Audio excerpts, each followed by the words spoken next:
cuanto más grande y más valioso es un tesoro, mucho mayor debe ser el cuidado que se debe tener para que no se pierda ese tesoro, para que nadie lo robe. Y si eso es así con los tesoros de esta tierra, con los tesoros de los hombres, si nosotros guardamos nuestros tesoros, nuestro dinero y no queremos que nadie nos lo robe, si eso es verdad para los hombres, mucho más es para Dios. Dios tiene tesoros también. Y los dos principales tesoros que Dios tiene y Dios tuvo se llaman Jesús y María. Dios Padre tiene dos tesoros, Jesús y María, que no son comparables absolutamente a nada de esta tierra. Jesús es el propio Dios y María es la Madre de Dios. Pues bien, por más que sean tesoros que superan toda y cualquier comparación humana, también es verdad que esos tesoros, humanamente hablando, eran frágiles. Jesús era un bebé y María era una doncella de 15, 16 años. Y así como decíamos en el comienzo, que para un gran tesoro precisa un gran guardián, así también Dios quiso colocar un importantísimo guardián para custodiar esos tesoros, los más valiosos de la historia, los más valiosos de la existencia humana, que es Jesús y María. ¿Y a quién escogió para guardar esos dos tesoros? A nada más y nada menos que a San José.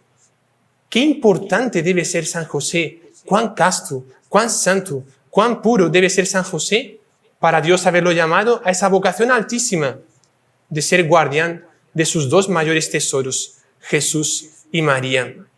Y nosotros podemos imaginar en un primer momento que cuidar de esos tesoros era una cosa facilísima, que era, claro, cuidar de Dios. Dios iría a cuidar de nosotros, pero Dios quería probar a San José.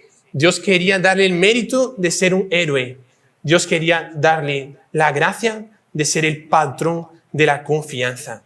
San José, desde que era niño, fue sometido a todo tipo de pruebas, a todo tipo de dificultades. Y ya cuando él era mayor, tal vez con unos 25 o 30 años, él ya había hecho, desde antes, desde que él tenía uso de la razón, él había hecho el propósito de castidad, el propósito de virginidad perpetua, que no era común en el Antiguo Testamento. La mayoría de las personas se casaban para intentar ser la madre o el padre del Mesías, y él había hecho castidad perpetua.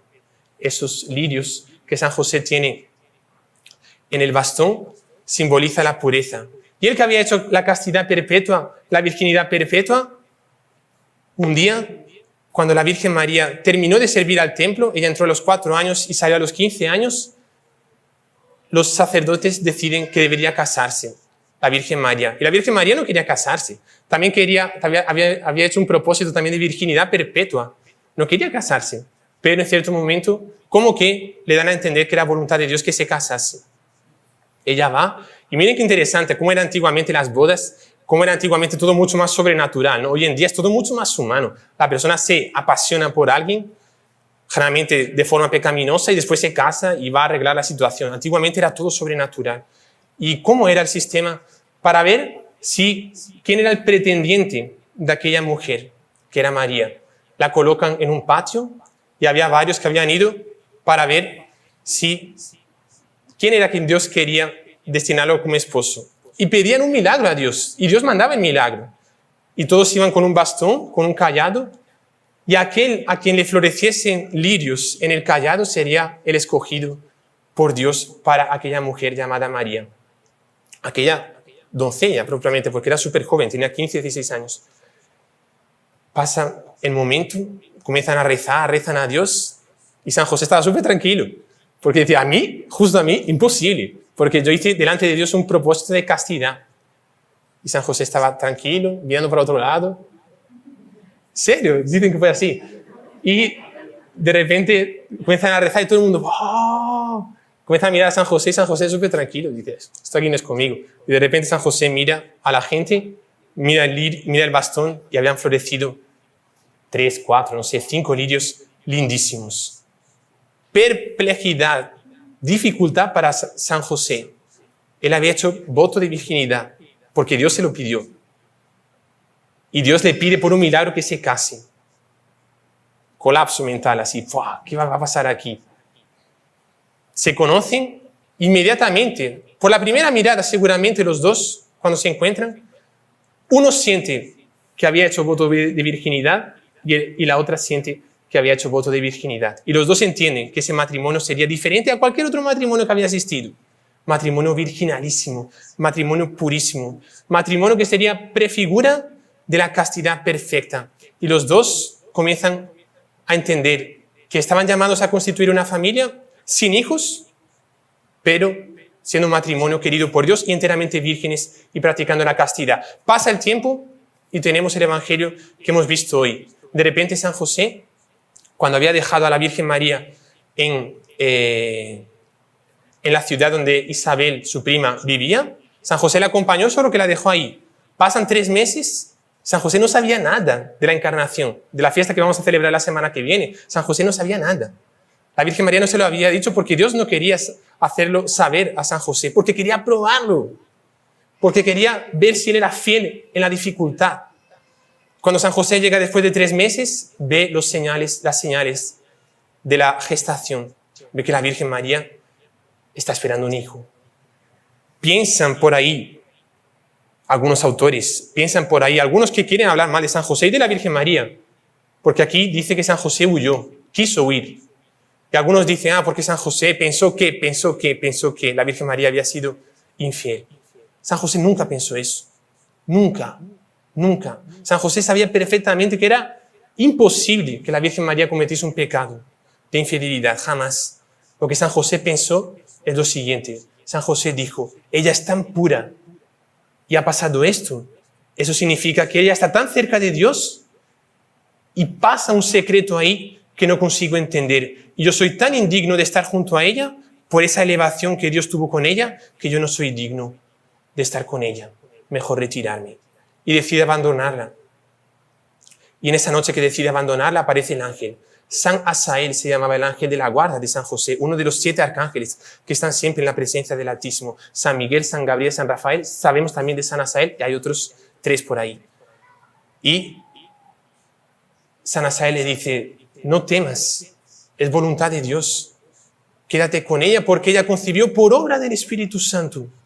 Y tú serás su padre, no natural, evidentemente, no físicamente, mas sí su padre real y verdadero. Y tú le pondrás el nombre de Jesús.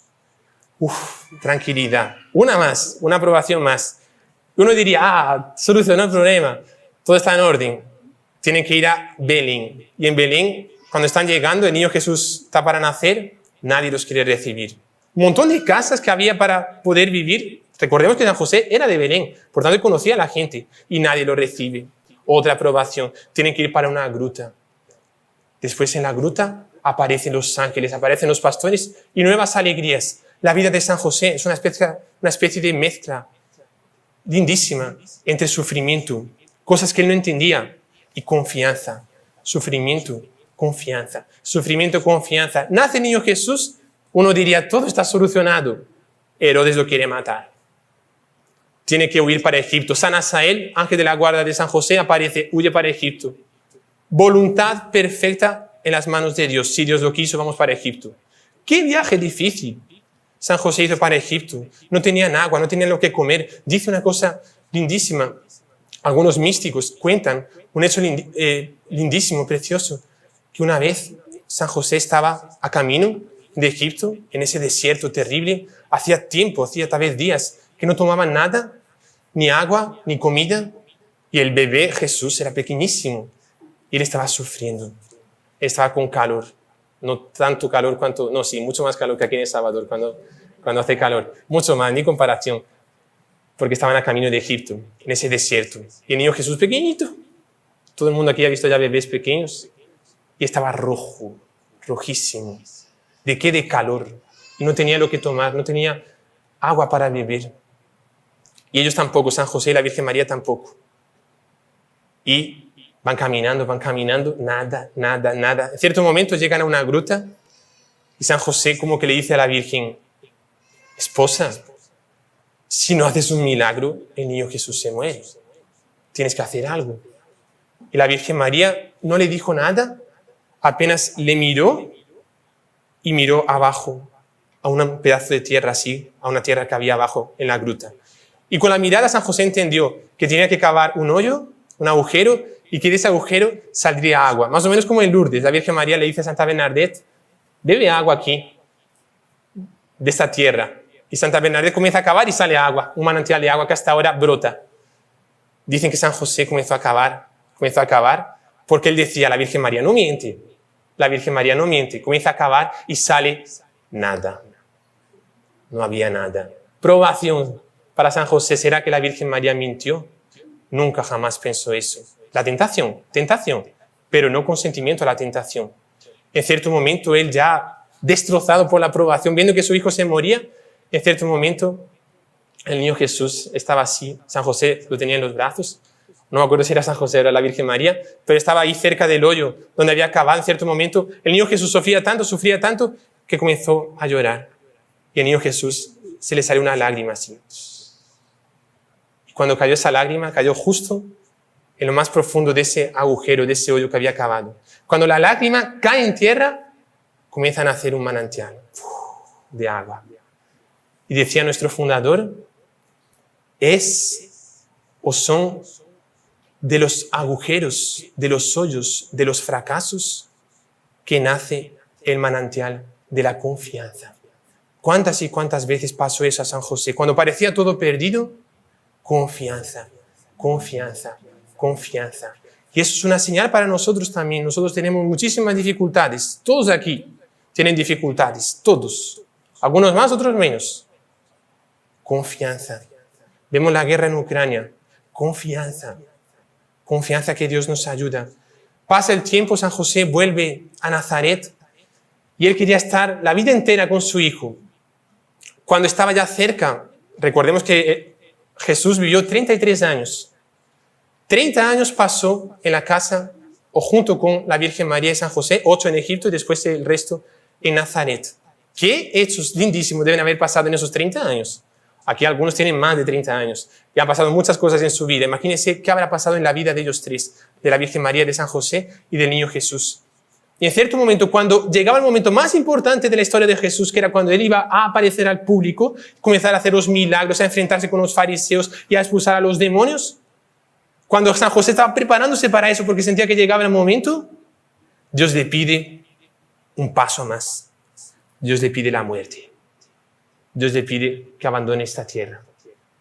Y San José, sin entender por qué, porque él era el guardián de Jesús. Y él sabía que cuando Jesús comenzase a hablar, mucha gente lo quería matar y él quería defenderlo. Y cuando llega el momento, Dios le dice, ven, sal de esta tierra. Y él se entrega a la voluntad de Dios. San José es el patrón de la buena muerte, porque nadie, absolutamente nadie, murió tan bien como él. Porque murió en la presencia de Jesús y de María, físicamente. Algunos podrán haber muerto y la Virgen María apareció, tal, pero morir físicamente con ellos dos vivos, ¿quién? San José, patrón de la buena muerte. ¿Saben por qué dicen los teólogos que Dios se llevó antes a San José y no permitió que estuviese en la pasión? Dicen que como él era el guardián del Jesús, de su hijo, dicen, y San José era tan fuerte, dicen que San José, viendo sufrir a su hijo, flagelado, escupido, coronado de espinas, él no habría resistido. Él habría luchado contra todo el mundo y habría ganado, porque estaba con Dios.